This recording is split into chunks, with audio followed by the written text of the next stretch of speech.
Hi friends, I just thought I would read a fun book for today. It's just a picture book and post this for tomorrow. So I just got through reading The Danger in the Darkest Hour. We just finished.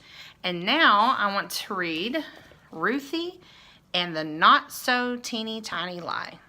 So this is a picture book. It's written by Laura Rankin. And I'm going to post this tomorrow. So this will be a Wednesday story that you can listen to.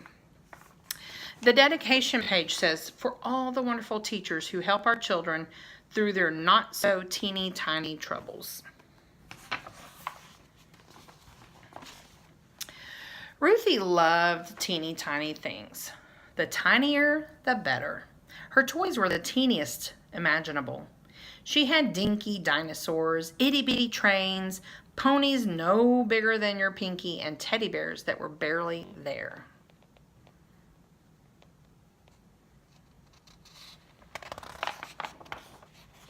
Ruthie loved finding tiny treasures too.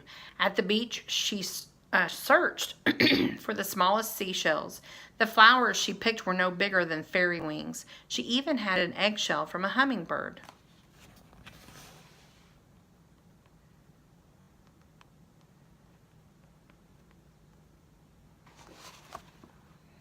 And wherever Ruthie went, she carried some teeny tiny things in her pocket.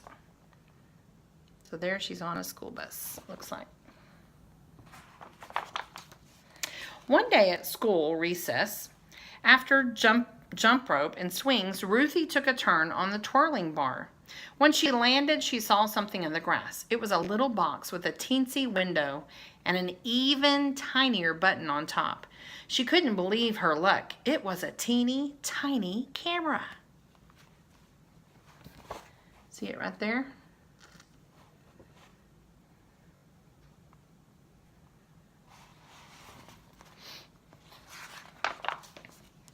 Ruthie looked through its little window. Then she pressed the button on top to take a picture. Click! Just like a real camera. This was absolutely the best thing Ruthie had ever found, and it was hers. Click, click. She tried it out. Every which way. Say cheese, clouds. Click. Say cheese, little bug. Click. Say cheese, school. Click. Say cheese, Martin. Click. But Martin didn't say cheese. Martin said, "Hey, that's my camera."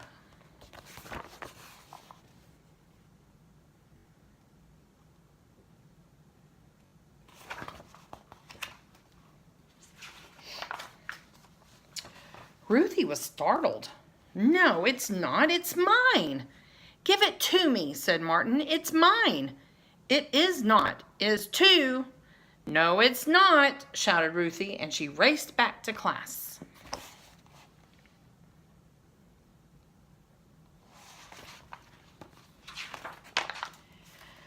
"What's going on?" asked Mrs. Olson. "Ruthie's got my camera," cried Martin. "I got it for my birthday and I dropped it on the playground." But Ruthie wanted that teeny tiny camera in the worst way. "It's mine," she yelled. "I got it for my birthday." Well, that wasn't true at all. Not one teeny tiny bit.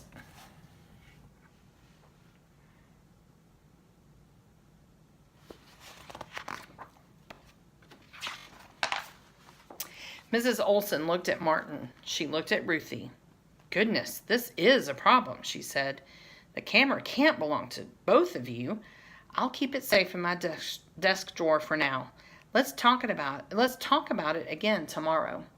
Ruthie's stomach flip-flopped all the rest of the day. She couldn't remember the answer to 2 plus 2.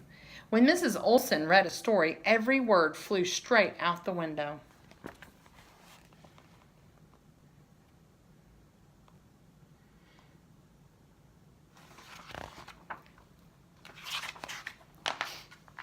The bus ride home took forever. "Hi, Ruthie," said Mama. "How was school?" "Okay," mumbled Ruthie. Here she is on the bus.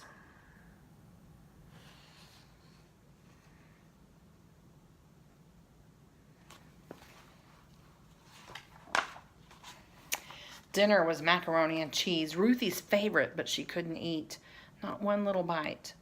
"Aren't you feeling well?" asked Papa. "I'm not hungry," she said. At bedtime, Ruthie was close to tears.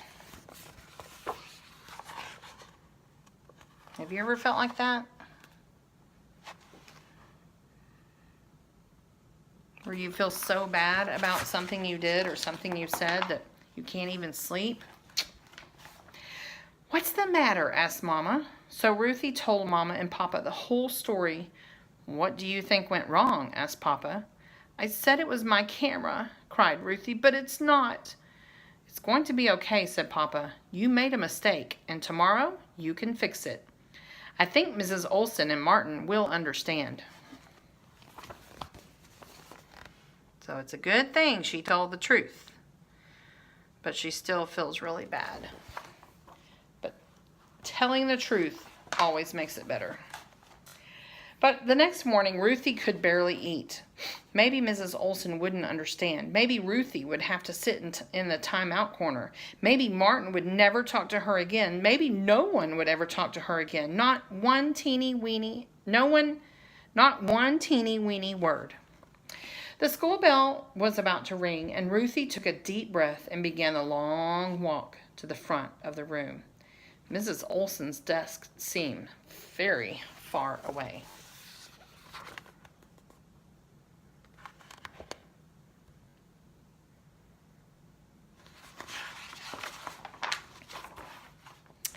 "Good morning, Ruthie," said Mrs. Olson.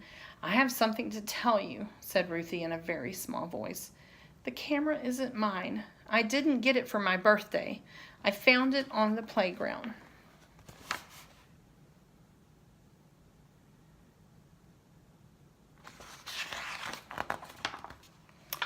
Mrs. Olson didn't make her sit in the timeout corner. She didn't even look mad. Instead, she gave Ruthie a hug and a kiss and kissed the top of her head. "Thank you for telling the truth," said Mrs. Olson. "That took a lot of courage." "I'm very sorry, Martin," said Ruthie. "It's okay," said Martin.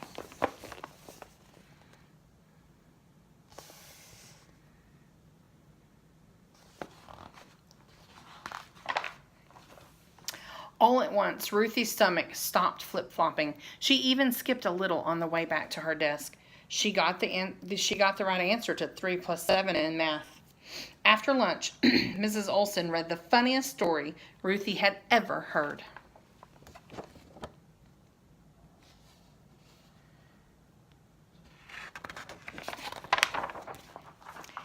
And on the short bus ride home, Ruthie realized she didn't miss the teeny tiny camera. Not one teeny tiny bit. What a great ending.